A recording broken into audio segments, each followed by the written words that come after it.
Hello, this is Farna again from Spout Books, and today we will learn about a little bit about grid system.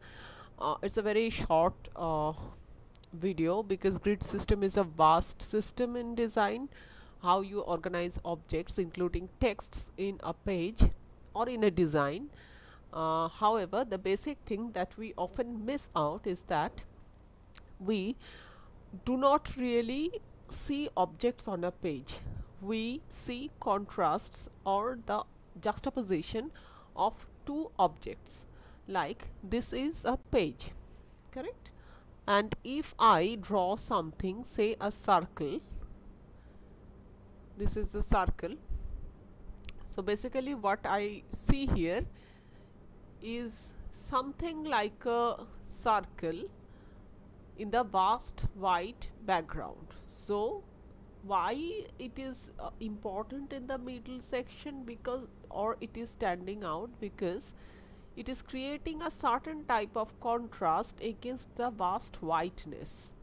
It could be in any color, that doesn't matter.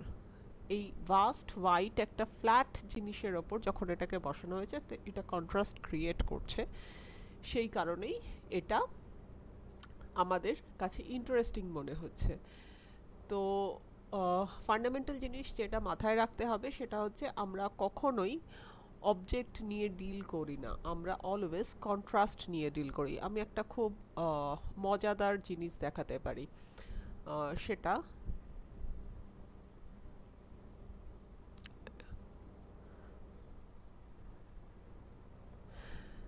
Suppose আমি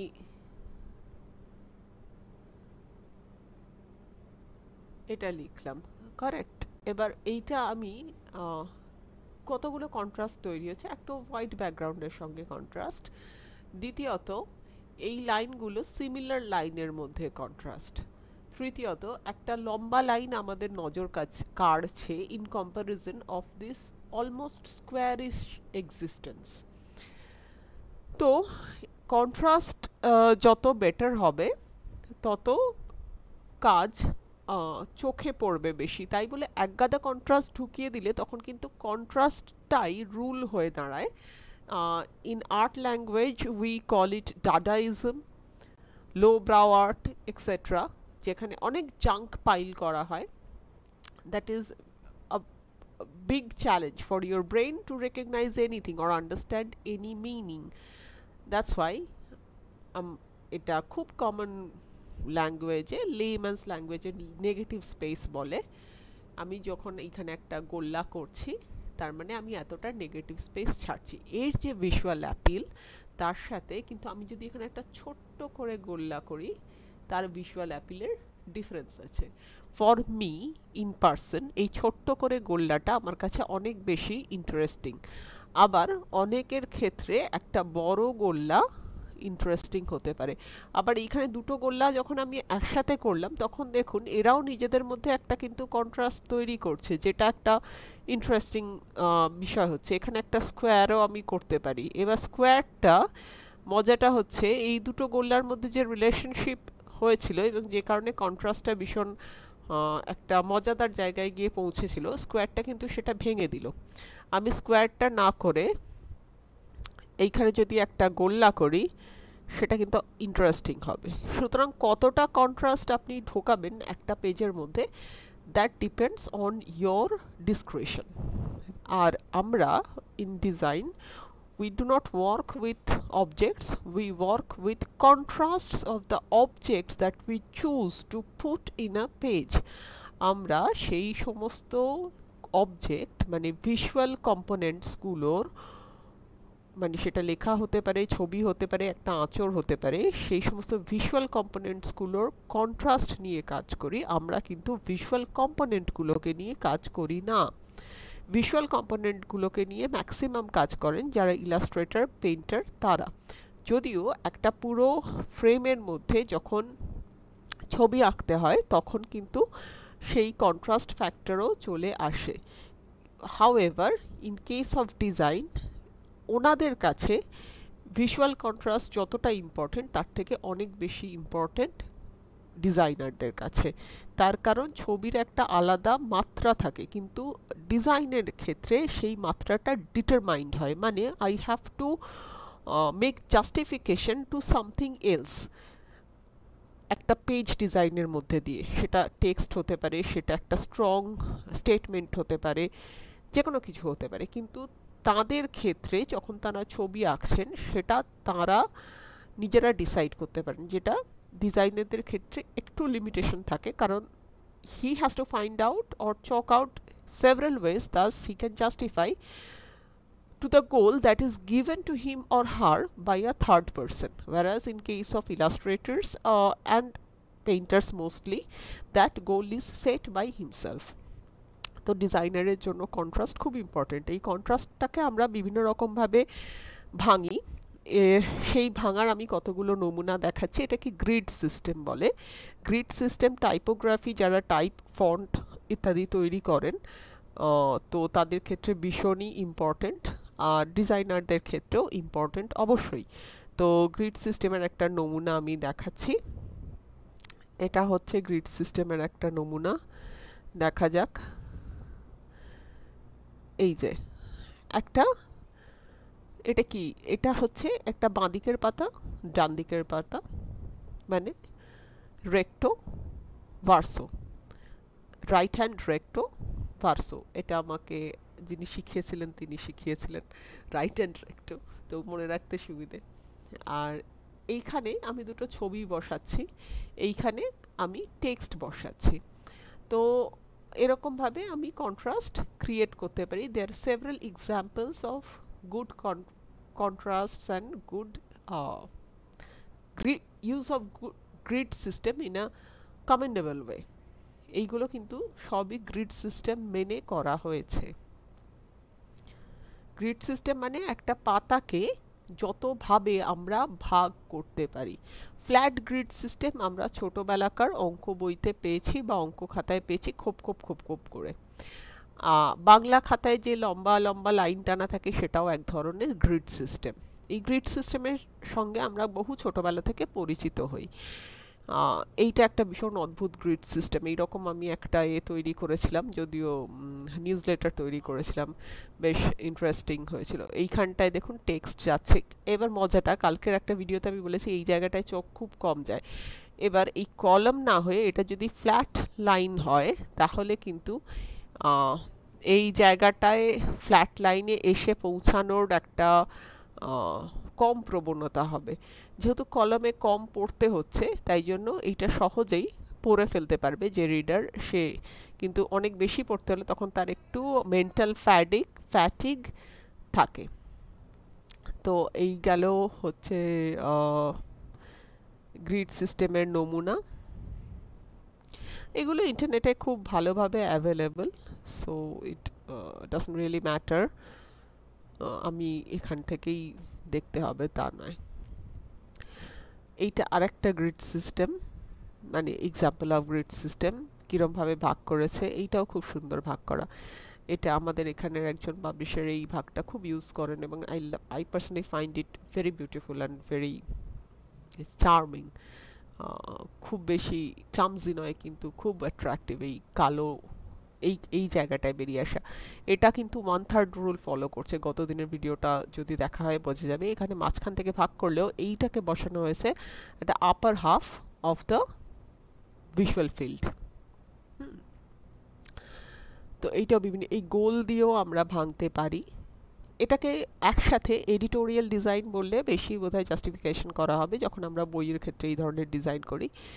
একটা বড় গোলের সাথে একটা ছোট গোলের contrast করা হয়েছে এখানে, এবং এই পাতাটা যখন এই রেক্টো পাতাটা দেখা হবে, আমি যেখানে মাউসের এটা মুভ করছি তখন কিন্তু এইটার সোজা একটা কলামের লাইন নেই, এটা বেঁকে গেছে। It is also very interesting to me. It is some kind of boring,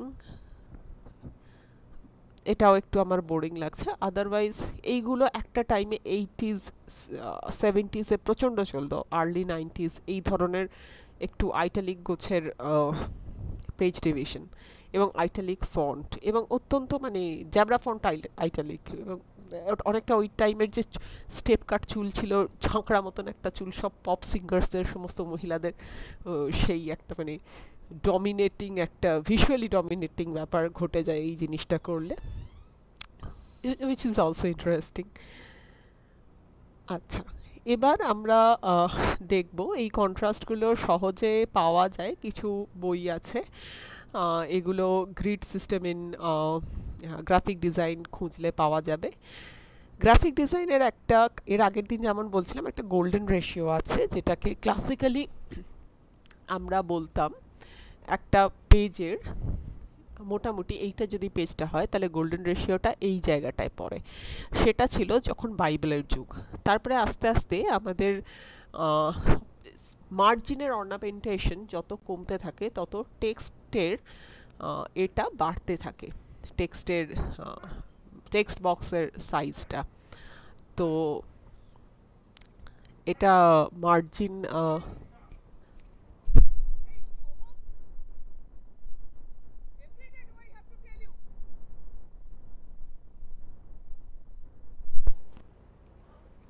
তো এইখানে যে গ্রিড সিস্টেমটা এখানে যদি আমরা দেখি, এখানে দু পেজটাকে আমরা ইউজুয়ালি মার্জিনের যে ভাগটা করি 2:3:4, মানে স্পাইনের দিকে সবচেয়ে কম মার্জিন রাখা হয় 2, কারণ এই দিকে লোকের হাতটাত কিছু পড়ে না।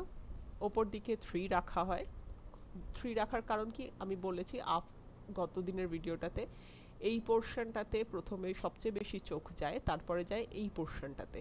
তাহলে আপনি যদি নামিয়ে দেন, মানে 5টা ওপরে তুলে 2:4:5 এর যে রেশিওটা, সেইটাকে যদি 5টা আপনি ওপরে তুলে দেন তাহলে টেক্সট বক্সটা অবভিয়াসলি নিচে নেমে আসবে। এবং যদি নিচে নেমে আসে সেক্ষেত্রে যেটা হবে সেটা আপনার চোখটা নিচে নামতে বাধ্য হবে, just because there is text, কিন্তু that will not be soothing. নিচেটা জ্যাম করে দিলে সুদিং হবে এই ধারণার কিন্তু সেভাবে কোনো ভ্যালিডেশন ভিজুয়ালি পাওয়া যায় না।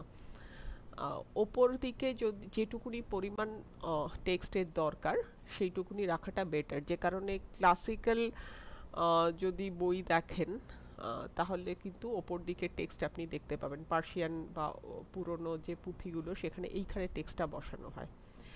আচ্ছা, নিচে আপনারা এই জায়গাটাতে পেজ নাম্বার দিতে পারেন, তাহলে এটা কি রিলিজ, যখন টার্মিনাল জায়গায় আসছে সেই টার্মিনাল জায়গাটা যদি একটা জঙ্গল হয়ে যায়, এইটাকে আমরা টার্মিনাল এন্ড বলি, সেই টার্মিনাল জায়গাটা যদি আপনি জঙ্গল করে দেন তাহলে কিন্তু brain will not be really happy, কারণ তাকে একটু কষ্ট করতে হচ্ছে। একটা জিনিস কি জানেন তো, আপনাকে কিছু শিখতে হবে না, যদি if you follow your brain without learning anything, which is the hardest job possible, like it is following your instinct, then you will automatically be producing all the grids that are available in books or in কি বলবো systematic learning। তো নিজের brain যেটাতে আরাম পাচ্ছে সেটা যদি আপনি বুঝতে শিখতে পারেন তাহলে দেখবেন এটা আলাদা করে আর মনে মনে রাখতে হচ্ছে না। আচ্ছা, এই জায়গাটা ইজ ইন্টারেস্টিং। আমরা ইউজুয়ালি এই জায়গাটায় ছবির জন্য ইউজ করাটা বেটার। যদি ছবি এরকম বসানোর কোনো ব্যাপার থাকে, একটা টেক্সট একটা ছবি বসাতে হবে, সেখানে এইখানে ছবিটা বসানোটা বেটার। এইটা হচ্ছে কোথায় ক্রস করে, ঠিক এই জায়গাটায় ক্রস করে। আমাদের আই মুভমেন্ট, যেটাকে আমরা সাকাটিক মুভমেন্ট বলি, সেই সাকাটিক মুভমেন্ট একটা যদি স্কোয়ার এর মধ্যে আমরা তাকাতে থাকি, সেই তাকানোটাকে যদি আমরা ট্র্যাক করি, এটা করা যায় সায়েন্টিফিক্যালি, তাহলে এই জায়গায় ক্রস করে, এই জায়গায় maximum number of gauge, human gauge আসে। তো এই যে বেসিক জায়গাটা 2:3:4:5 একটা পেজের ডিজাইনে, এইটাকে বিভিন্নভাবে ভেঙে আমরা ডিফারেন্ট ডিজাইন করতে পারি। ঠিক পরেরটাই ওপরের মার্জিনে কিন্তু বেশি স্পেস রাখা হয়েছে। আমার নিজস্ব যদি দুটোর মধ্যে কম্প্যারিজন করে দেখেন, ওপরেরটা বেশি সুদিং লাগছে। এটা আমি ইন্টারনেট আর্কাইভ থেকে একটা পুরনো বই দেখাচ্ছি। ফটোগ্রাফির বইতে এগুলোকে ফ্ল্যাশ কাট বলা হয়, ঠিক ফ্ল্যাশ কাট এখানে হয়নি, এখানে মার্জিন আছে। এবার দেখুন একটা জিনিস আমাকে শেখানো হয়েছিল, which I go by and abide by, that is আপনি যদি কোনো একটা কিছু খুব কম রাখেন না, এই যেমন এখানে মার্জিনটা খুব কম, এখানে দেখে মনে হবে যে ভুল করে এই সাদা জায়গাগুলো থেকে গেছে, এবং স্পেশালি সেটা যদি সমান না হয় চারদিকে। আর যদি আপনি খুব বোল্ডলি কোনো ডিজাইনের কম্পোনেন্ট ইনকর্পোরেট করেন তাহলে বোঝা যাবে আপনি ইন্টেনশনালি সেটা করছেন। তো দেয়ার ইজ দিস ডিফারেন্স।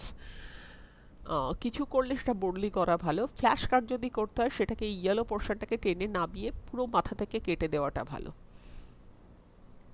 এটা ইকুয়াল মার্জিনের একটা visual appeal, which I find is non attractive usually, কিন্তু আমরা অনেকেই সেটা করতে বাধ্য হই পেজ সেভ করার জন্য। এটা আরেকটা রেশিওতে করা আছে, মানে এই 2:3:4:5টাকে ডিফার করিয়েছে,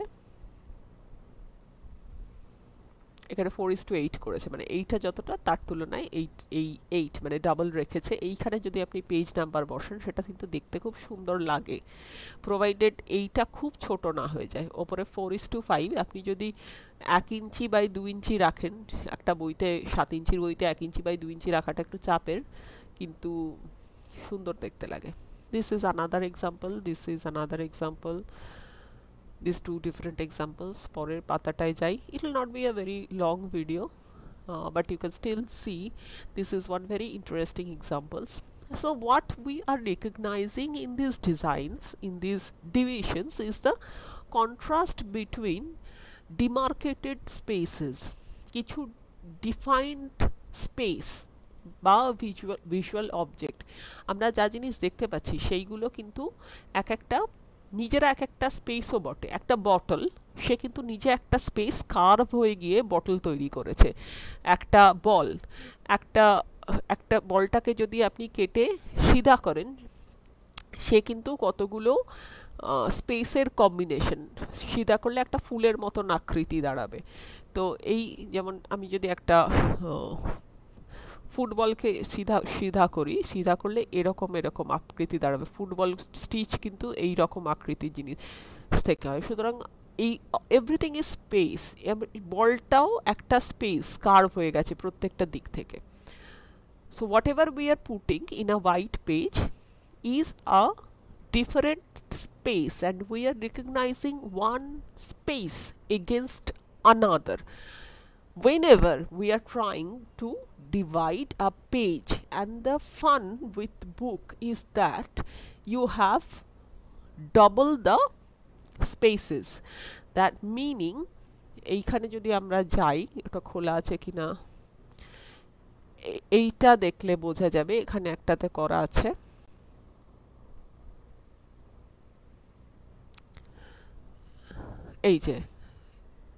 এই যে আমরা যখন এই বই খুলি তখন কিন্তু একটা পাতা দেখি না, আমরা দুটো পাতা দেখি। সুতরাং আমি যদি একটা টেক্সটকে, ধরুন একটা অ্যাডভার্টাইজিং টেক্সট বইতে আমি ম্যাগাজিনে বসিয়েছি, সেটাকে টানতে টানতে এদিকে নিয়ে যাই উইথ আ সার্টেন মিনিং, ধরুন টানাপোড়ন লেখা আছে, এবার টানাপোড়ন লেখাটা আমি এইখান থেকে টানতে টানতে পোড়ন এইখানে নিয়ে গেলাম, that is also possible, and that is a very witty design.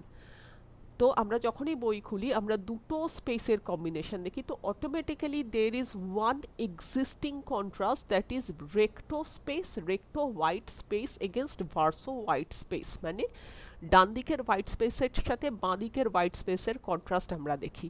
এবং যখন আমরা লেআউট ডিজাইন করব ফর ইচ পেজ, তখন কিন্তু আমাদের মাথায় রাখাটা বেটার যে খুললে আমার কেমন দেখতে লাগবে।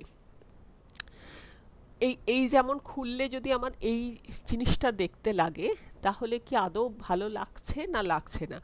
আমার মনে হচ্ছে এই স্পেসটা যদি না ছাড়তো তাহলে কিন্তু এই ডবল পেজের যে ওপেন করা অবস্থায় যে কন্ট্রাস্ট সেটা খুলতো না, এবং আমার এইটা স্লাইটলি ডিস্টার্বিং লাগছে, এটাকে মাঝখানে অ্যালাইন করলে বেশি ভালো হতো বলে আমার ধারণা। এটা স্লাইটলি আমার চোখটা এদিকে টানছে যে why it is left aligned, কারণ আমি দুটো পেজ একসাথে খুলে দেখছি। তো এইগুলো মাথায় রাখাটা জরুরি। অসম্ভব গ্রিড সিস্টেমের ডিভিশনস হয়, but it is up to a designer what he wants to do. Learn it, forget it. That is the best way. There is no meaning of learning, but there is meaning of getting into it. এবার এই জায়গাটায় যদি আমি space না রাখতাম তাহলে কি হতো, আমি যদি এইখান থেকেই তুলে দিতাম তাহলে আমার কোনো আই রিলিফ পেতো না। এটাকে যদি নেগেটিভ স্পেস বলেন, এই নেগেটিভ স্পেসটা না থাকলে আমার আই রিলিফ পেতো না, ফলে আমি কন্ট্রাস্টটা রেকগনাইজই করতে পারতাম না সেভাবে। আমার খুবই একটা টায়ারিং জিনিস মনে হতো, বাবারে কত কিছু একটার সাথে গুজে দিয়েছে। হ্যাঁ, তো এইটা যেমন এইখানে যদি আমরা বড় ছবি বসাই, আমার মাউসটা এখন যেখানে নড়ছে তার এগেনস্টে আমি এইটা পুরোটা ভরে দিতে পারবো না। ভরে দিলে কিন্তু আমার বড্ড বেশি টায়ারিং হয়ে যাবে ব্রেনের ক্ষেত্রে। সব কিছু একসাথে গুঁজে গুঁজে দেওয়াটা কোনো কাজের কাজ নয়, সব ভালো ফন্ট একসাথে ঢুকিয়ে দেওয়াটা কাজের কাজ নয়। এবং আমাকে একটা প্রাইজ দেওয়া হয়েছিল, and it is very interesting.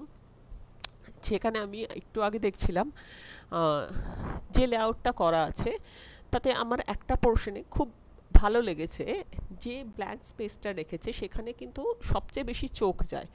তারপরে তার এগেনস্টে যে পোর্শনটা লম্বা করে সাজিয়েছে সেই সাজানোর একদম শেষ ভাগে টার্মিনাল পজিশনটা পড়েছে, কিন্তু ওপরে মানে রাইট আপার হাফে যদি আমাকে দৃষ্টি আকর্ষণ করতে হয়, যেহেতু আমি লেফট আপার হাফটা ব্ল্যাঙ্ক করে দিয়েছি, সেখানে শুধু ফন্ট বসানোর থেকেও আর একটা কিছু ডেফিনেটলি দরকার। এবং the calligrapher who did it, I don't know, obviously উনি কালির ফোঁটা পড়ে গেলেও সেকেন্ড আর একটা করতেন, মানে সেটা নিয়ে কোনো ভাবার অবকাশই নেই, কিন্তু উনি ওই কালির ফোঁটাটা ওখানে রেখেছেন just to give a greater emphasis on the right upper half, because the left upper half was kept blank. তো এই জায়গাটা আমার সুন্দর লেগেছিল, এবং তার ওই ফোঁটা ফেলে রাখার জায়গাটা আমার আরও বেশি সুন্দর লেগেছিল। তো এই হলো গিয়ে ব্যাপার। obviously please do go through different grids, see how many types of grids are there, how it is possible to divide a page. It's very important for newspapers. ক্যানভাতে বসিয়ে দিলে জিনিসটা কোথাও দাঁড়ায় না। হ্যাঁ, এইটা একটা মানে খুব